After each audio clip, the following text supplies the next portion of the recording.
Ladies and gentlemen, it's Joe Brown from addictedtosuccess.com, and I'm here today with my main man, Jubril Agoro from Passport Heavy. He's an incredible travel content creator, an incredible expert around branding and marketing, and he knows how to have fun. We're just hanging out last night here in beautiful Bali, Indonesia. Welcome to Addicted to Success TV. I'm your host, Joe Brown, and we're going deep into the mind of what it takes to be a successful individual. We have incredible game changers, entrepreneurs, philanthropists, billionaires, and inspiring individuals who have achieved a massive level of success. Now let's get into this episode.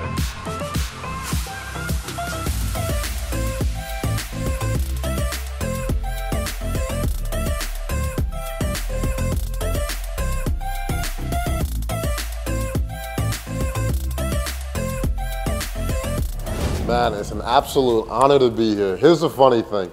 I've been following Addicted to Success for probably 8-9 years. I was just searching around for personal development, inspiration. I didn't know who was behind it.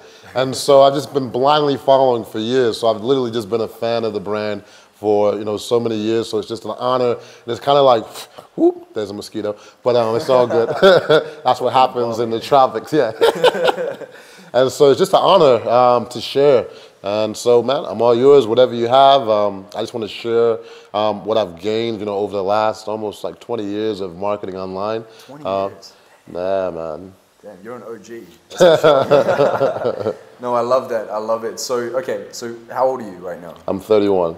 31, so 20 years. You jumped into branding, marketing, content creation at almost like 11, 12 years old? Yeah, I was like 12, like 12, 13. That's crazy.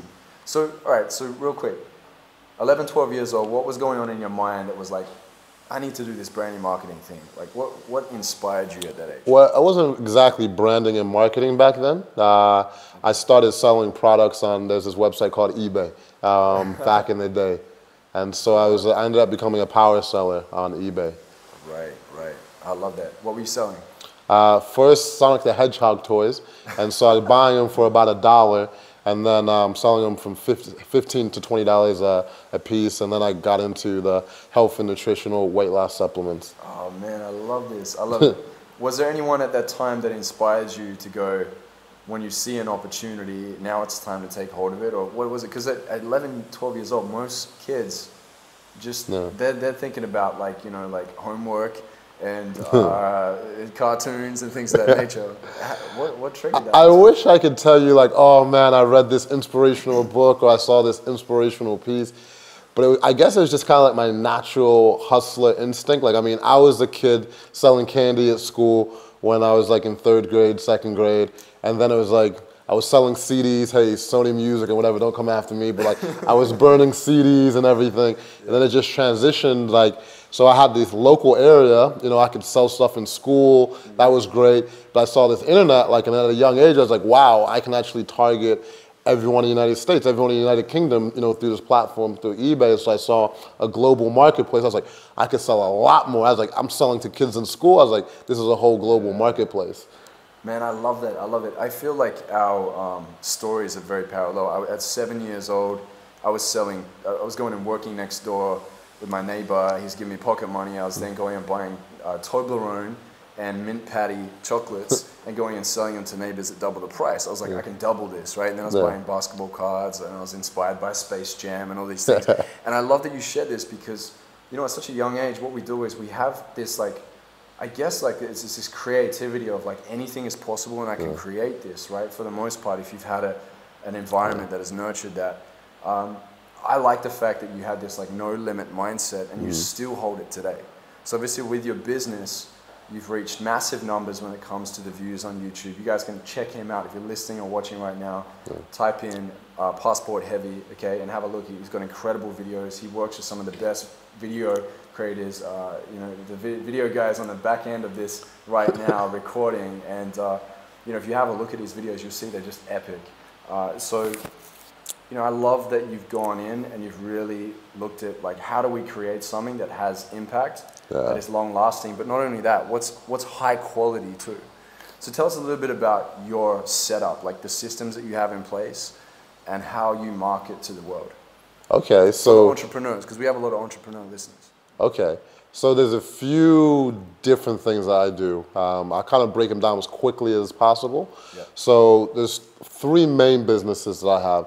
So number one, we have with my partner John Pemberthy, we have a course called Add Value, and it's called that intentionally. So we like to always say with our content, you want to add value to people's lives. So most people, when they see advertisements on the internet, it's just like, oh, it's an ad.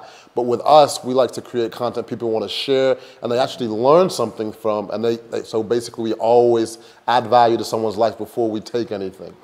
And so we have a Facebook educational company and sales funnels and all that. And we teach people how to create great marketing. And then I also have a financial educational company with my business partner, Tiffany, the Budgetista, like my sister. And so we have an audience that we have like 800,000 people on an email list. Wow. And then we have like over 20,000 members right now in our paying membership site. And we teach people about budgeting, saving, investing, all of these different things. And so that's another major thing that I do. And also passport heavy. So we create travel documentaries around the world. And I saw a really big gap in the travel industry. I first just started, doing these videos by myself, cheap little $300 camera. So, and there's like a time in life where you say, hey, I am just okay at this. This is not my calling. Like I've been taking pictures. They called me paparazzi as a kid. Like I love taking pictures. I love doing videos. But my brain, creatively, I can't put stuff together the way I envision it, right? And so I had to get people, I had to put a team together to be able to help create this vision, right? To bring it to life. So when people see these videos, it might be, my vision of but like I can't do. So like the man behind the camera right now, the way his mind works creatively, it's kind of like an art class I got to see because I might see what I want, but I can't actually create it. So bringing the team together, everything that I like to do is, is team-based because I feel like we can grow faster, bigger, and just accomplish more. Damn, I love this, man. You're the visionary and the orchestrator. And I like that you've learned, obviously, every aspect of your business enough to be able to communicate to the people that work with you on how you would like it to be executed too. Right? Yeah. No, definitely. That's smart, man. That's smart entrepreneurship. Yeah. Definitely. Well done. What do you see in the branding and marketing space that you feel is a big problem right now? And you see a lot of people keep going down this route. And you're like, no, you're like pulling your hair out, don't do this, this is wrong. What is it? What's that thing that people are doing wrong right now? It's simple, but people miss it, is that they don't treat people like people, especially on the internet. So they see, when I just said 800,000, like 800,000, wow. But no, that's 800,000 individual stories. There's a heartbeat. There's like, I see so many people with a list of like, maybe 500 people that will outperform someone with a list of 10,000 because they treat those individual on their list like people, and they don't forget that. And I tell people each and every day, just because you have this huge audience of whatever, 1 million people, don't lose sight of this, there are heartbeats on, the end of these screens, these cell phones. And so that's the biggest thing that I see people missing. They're just chasing the numbers and just forgetting that there's actual human beings on the other side. Right. Wow. That's crazy, man. I feel the same way. With 2.5 million social media followers, I'm addicted to success. And the thing is, man, I don't want any more followers. I want to create leaders. I want people that are inspired by the work that we do. And I know you feel the same way because we've spoken about this before. So that it can go out in the world and create this ripple effect, right? Absolutely. Yeah. Beautiful stuff. So let's say you get an idea. It's like, whether it's like a product, or it's a course, or whatever it may be. You've got this idea. What comes next? Do you sit down with it? Do you get the team together and say, hey, let's execute on this? What would be like a general thing, I'd say, like step by step that you would follow to get it to a place of it's online, you've got a community around it, and it's selling, or it's moving in the marketplace? Great question. And then this is one of my weaknesses right here. And so this is where the team really comes into play. So I juggle too many things at times. And so when it comes to executing, I'm like, oh, let's do this, let's do this, let's do this. And so there's so many things, and then a lot of stuff never gets done. And so I sit down with sometimes, like there's a guy named Mike on my team, There's other, woman called Katora, just other people. I'm like, okay, this is what I want to do. All right, let's write it down. Here are the actionable steps. And then they keep me accountable of saying, okay, Jubril, here's our deadlines. Here's what we have to do. But definitely writing it down, because I see so many great ideas leave. And then so like even yesterday, so I had a little gathering at the house yesterday, and there's this guy, I don't know if you met him, he's a Dutch guy named Lars, kind of tall Dutch guy. And well, I'm going to take a little, it's getting hotter here, so I'm just going to wipe my forehead right during the interview. And so he had this card game, and literally from idea, within like 2 weeks, he created it. And it's called, I forgot the exact name of it, for Talis, but now he's literally, he was in this stage for 4 years of, am I going to make it, am I not, just, basically just spinning tires, listening to podcasts and everything. Had this idea, boom, he was doing affiliate offers, but then he made this card game, sold 200 to friends and family, put up some Facebook ads, right? And then within 2 months, he was already over $100,000 a month. That's insane, man.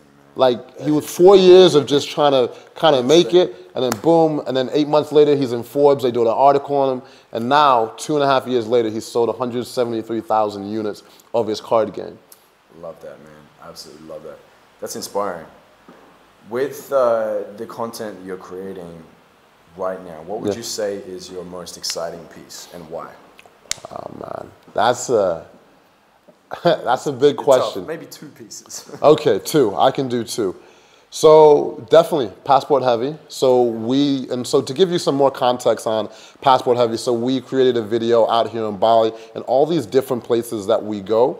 I saw the content was either very visually, appealing. Yeah. Some beautiful person that has beautiful music, and they're running through the rice fields, they're on the beach, they're having the time of their life. But there wasn't any real substance. You don't know anything about this place. You don't know anything about the people. You don't know what they're actually feeling. What are the stories in these places? And so I felt like in the space, there's too much beautiful content. Obviously, you want to have beautiful content, but there wasn't anything that gave people insight on what these so like here in Canggu, what is it actually like on a day-to-day basis? And so that is the content that I'm really excited about making. We're making more and more content like that. And then also, we're creating now more digital nomad content, because this industry is growing. And if you don't know, does your audience know what digital nomads are? Yeah. We've had some people come onto the podcast that live the freedom lifestyle, that have online businesses. That's what it is, to move from place to place and to have that time freedom. Yeah, and so just creating a lot of resources that help people. More videos on YouTube. I just love creating content that has people. I know for a fact I've inspired thousands and thousands of people to leave their home in the United States, if it's the United Kingdom, and just go out, and they're like, yo, I would never even have dreamed leaving, but I've seen the videos, and it gave me the confidence to go ahead and visit these new places. And so I get so much joy in that. And then it also, like you said, it's that ripple effect. They might have only 200 or 300 followers on their Instagram, but then they inspire 2 of their friends to go, and it just continues and it continues, and I've seen it, and it just really it fills my soul deeply. So that's the content that I'm super excited about. Wonderful. Now, you're obviously passionate about creating inspiring content. You're passionate about teaching others. You're passionate about impact. Let's talk money, because money can sometimes be the elephant in the room, right? It's like a lot of people don't want to say they want to go there because they want to sound like they're all about contribution and impact. Yeah. But let's talk money in a way of a measurement of progress within business. So what would you say is what's your biggest month or your biggest year in the way of financial achievement? So biggest month right now, we did about 300. 300K? Yeah, 300K. Yep, okay. So, and the reason why I ask this is because I'm going to circle back around to the point where, you were living in the US, right? And you're like, man, I have this dream of traveling the world. What shifted in you to go from that to then now having, 300K months and, traveling to all these incredible countries? What was it within your money mindset that you feel really shifted for you to be empowered to go out and to create things of value to then be rewarded financially to now build this empire that you're building? I would say probably one of my first mentors back in 2004. I saw him, and I love him, and he taught me just, whatever you can imagine, you can literally create. Yeah. And with that, it just, I don't know, I was around him, like I was seeing, like, he's living in this big house, and me, like my mom's never made more than $25,000 in a year. We live in this small, 2-bedroom apartment in Chicago. The value of our apartment was like $30,000. Really humble beginnings. And then, so I went out to, when I went to his house, and I was like, oh my God, they got a full fridge. Like, all of these things that, like, I was just like, I want that one day. I want nice Nikes and just all of these things. And then when I was hanging out with him more and more, I used to put, like, people in big houses and all on a pedestal. It felt like they were almost, like, supernatural. But when I got around them more, I was like, wow, like, they're not that much different than me. And it wasn't really like anything else other than just being around people that's like, they're not that much different. And it gave me like this, because I used to have this thing in my brain that was like, it was just like, those are the other people, and they know something that I don't know. Yeah. And they obviously did, there was information, but not in the way of like, I thought there was like this secret thing they were like locking away. Right. And that was the thing for me, just being around people, and I'm just like, they're not that much smarter than me, basically. Right, yeah, they obviously broke through some limitations. They rewrote their story. They had a vision. They were resourceful, and they learned the right strategies, right? And the awesome thing about that, and I'd love to highlight it, is the fact that, like, nothing's out of your reach. You already have the resources within you and around you to make anything possible. Definitely. Right? And your dreams are actually way closer than you think. Absolutely. I remember casting visions and like, going, 5 years from now, but then when I got intentional about my life, I ended up hitting that dream within 2 years. Ah, man. 3 years, and I was like, wow, like, I'm sure you've probably experienced it, right? Like, like when you ask me about money, it's like, I don't like to talk about money too much, but like, one of the greatest joys for me is like the people that I've impacted. Like, I've seen so many people come into my life that were just like, they had no idea what they're walking into, right. And then boom, they're like, yo, I'm saving up for a pair of Jordans. Now they're making $300,000 a year. Boom, like they're plumbers in New Zealand. Like, and these are true stories. These are not like hypothetical. Yeah. Now, last year, he's done 1.8 million. And there's so many. I could talk about Renee, and then I won't even talk about her number since she's here. Now, but like, she's an influencer and making multiple 6 figures a year.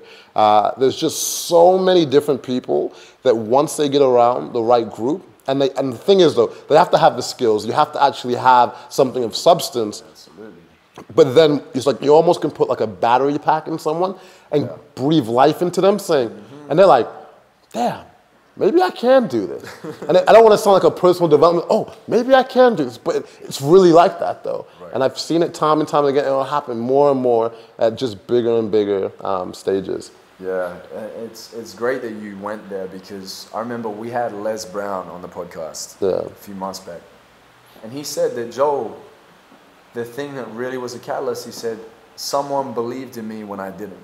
Yeah. When he was younger in the radio station there, and he was trying to make a break, and someone said to him, you would be a great motivational speaker. Yeah. And he kind of toyed with the idea in his mind, in his imagination, but then when someone came in and just reinforced that, and I'm saying, like, you don't have to always be relying on someone else, but it is nice when someone comes along going, yeah, go give it a shot. Yeah. It's possible. Definitely. That's awesome, man. So obviously the big key takeaway from this is surround yourself with people that are playing at a higher level, and then realize that, like, whatever greatness is within them, you also have that somewhere in you.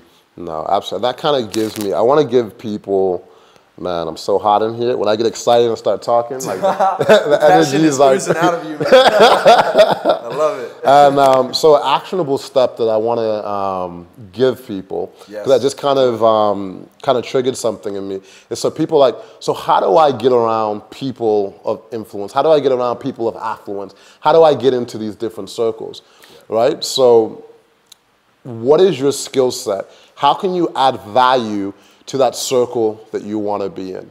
Maybe, you know, maybe you're a filmmaker. So just because you hear like this filmmaker's maybe making this amount of money, go in and make a free video. Show them what you can do. Make yourself so irreplaceable. They're like, oh my God, I need to get around that person. And then you start getting introduced to different circles.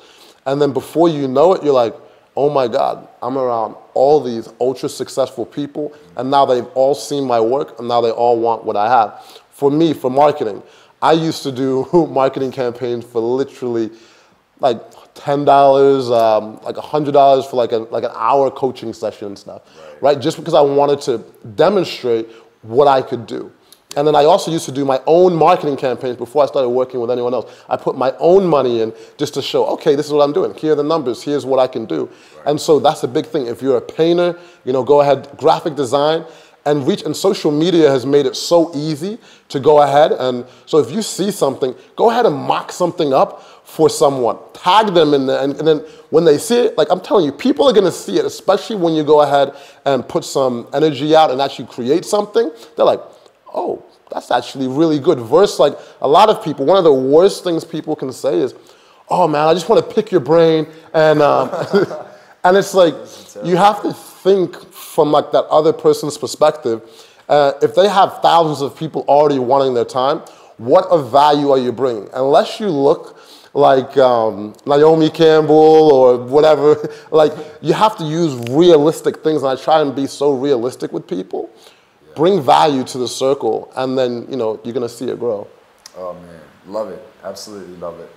Yeah, it's really interesting. I think you've got to really narrow in on what is your superpower. Yeah. Right? Instead of leaning into like, oh, I think someone's going to like this and going there, lean more into where your genius is. Play really well in that to the point where, like you said, you become irreplaceable. I love that line, that irreplaceable. It's like you've got this talent that's needed. I think... Steve Martin says, be so good they can't ignore you. Absolutely. Right? Because a lot of people were like out there going, oh, I hope that they accept me. I hope that they'll bring me in the team. It's like, nah, be so freaking good in your mastery that they come for you and they're like, I need your talent. Definitely. Right? But in the meantime, ask.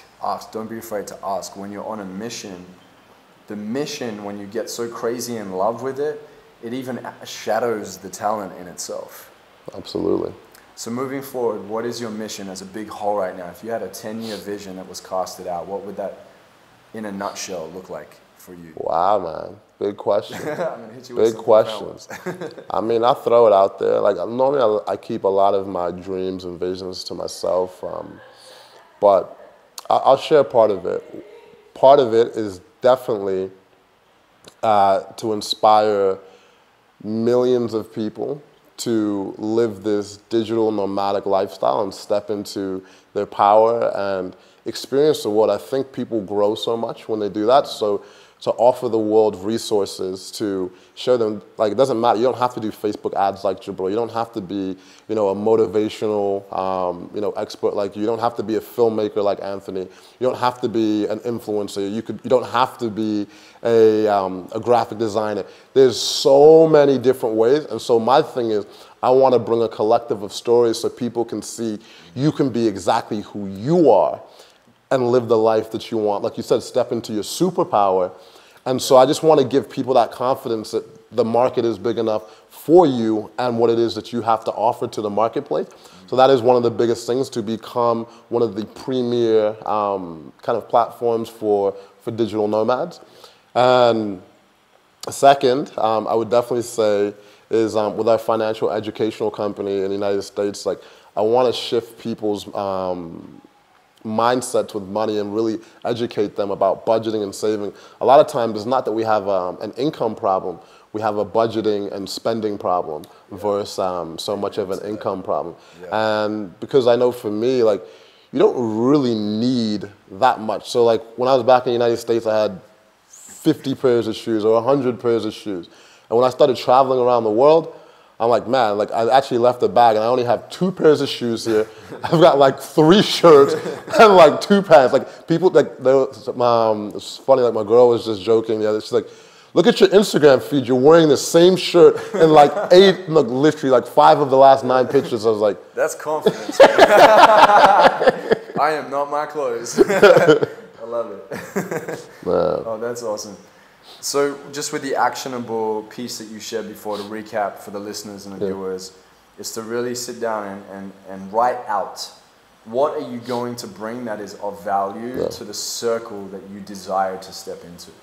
So make sure you do that, all right? Make sure you action that. Jubril, just to wrap this up on the back end, just something that they can take away, the listeners can take away. What are 2 to 3 pieces of software, online tools, resources that you love to use that you feel really is useful within your business? Great question. Man, plugs for people. No affiliate links. Nah.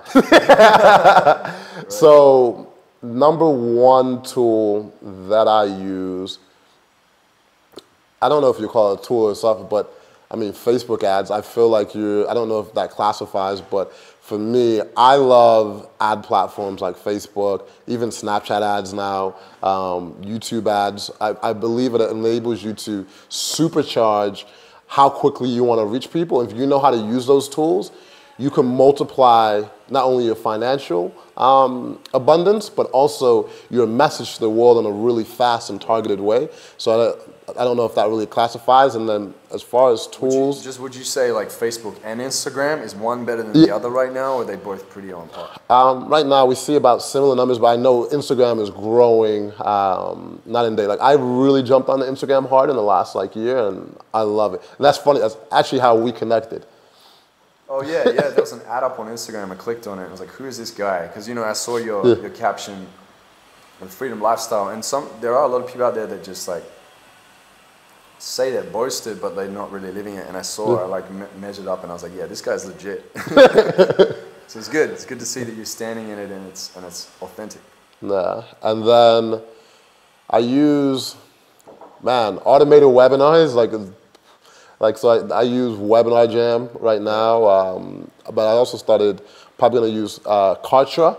It sounds like such a plug for those, but I love these people. So yeah, with Frank and Andy, I love Kartra. I mean, I've been also using ClickFunnels, and that's what I use. And then also for numbers for us, for our membership site,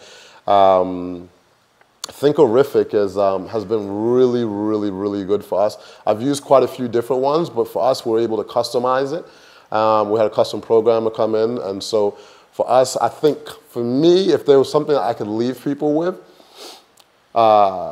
reoccurring continuity type of programs are where I play right now. I've changed my whole business models before. I used to be a lot of one-off products. So it's like you buy one product and then you stop. And then so shout out to Stu McLaren was a big inspiration for me when it comes to getting the reoccurring income going, because I was like, he had this, I don't know if you ever heard of Michael Hyatt. Yeah, Michael Hyatt. Yeah. And then so he platform, right? Yeah. So he helped Michael Hyatt launch his membership, and they were doing about $250,000 a month. And he's like, it's the most predictable income that you can have. And so for a lot of stuff, he's like, with launches and everything, it's so hard to kind of build a business when you're the months are going up and down. Right. But with a reoccurring income, it's the closest thing that you have to a job income. Right. And so I was just sitting back yeah, that is a lot like my life. I'm like, oh man, we just did that massive month, now it went down. And now, with our membership, we literally have close to, we have 200,000 of one of our membership sites just on reoccurring monthly income. Another one's at $70,000 a month. And so it's actually more than three. It's actually more than, but yeah, the reoccurring is amazing. The thing I love about it too, and thanks for sharing that as well. I really appreciate you being transparent. The thing I love about it as well when it's in the online space is that there's not a lot of overhead. Bro. That's crazy that we can do this in business now. Our grandma and grandpa, back in the day, hell no. Most businesses would have crazy overhead. No. We're very blessed. No, definitely. Be grateful for it and really utilize it. Absolutely. Man, those are the tools. And I guess my other tools are just, I got to say again, shout out to my business partners, John Pemberthy and Tiffany DeBudjanisa. Both those businesses wouldn't happen. We complement each other so well. And then obviously my whole entire Passport Heavy team. And so, yeah, without the teams, it's nothing. Right. And you've created an awesome culture where you take your team with you, you travel with you, and you guys have fun and create awesome content. So that's such a great model, man. I love it. So we're about to end this interview, and where can the listeners and the viewers find you online? So if there's one thing that I would love to share with the audience, and like I am so addicted to its success, is Passport Heavy. And just a message that we're bringing to the world. We're also having more creators come online for that. And one of the distinctions for us is it's not just like a place that shows off beautiful destinations. We literally have just different content and different content creators. So it's not just me in the videos. So Renee will be sharing how she I went half an hour without stumbling. But so how she can, travel around the world nonstop. And so she'll show off a place like Bali, have a little segment of, hey, this is how I continue to travel. I'm an influencer. Or my cousin, he might be a musician, and then so he can still make his music on the road, but he might be showing you Norway around the world and what it's like there. And so everyone actually is doing something. They're not just like actors in a video, and that's such an important thing for me, is that people are actually living it in the videos. It's not like they're just flown in for like 2 days, because for me it's like, yeah, it's cool, but it's not authentic. And for me, everything, I want it to be real. So yep. That's real, that's human. I love it. Awesome. Thank you so much, man. So last question to end every interview. The question is, if you were to deliver your last 30-second speech to the world, what would that last 30 seconds sound like? Man, what a powerful question. Last 30 seconds of a speech. I would probably say, thank you Mom, thank you to my entire family, thank you God for blessing me with this amazing life, and thank you for everyone who's allowed me to impact their life and people that have impacted me. And I just hope that I've made the world a better place from the time that I've been here. And one thing that I'd like to leave you with is, where you start in life is not where you have to end up. Damn, that is deep. Oh. Thanks a million for jumping on, brother. Thank you, man. Thank you.